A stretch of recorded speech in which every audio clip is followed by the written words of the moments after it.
Так, було розпорядження голови на першу годину провести сесію із 17 депутатів, прибуло 7 депутатів, вже пройшов певний проміжок часу, немає кворуму для того, щоб провести сесію.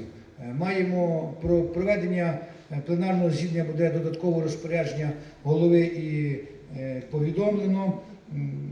Сьогодні ми маємо 1596-й день війни. Дякуємо нашим захисникам, які захищають, і маємо не забувати воїнів, які віддали своє життя, щоб ми могли жити на мирній території і працювати.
Слава Україні!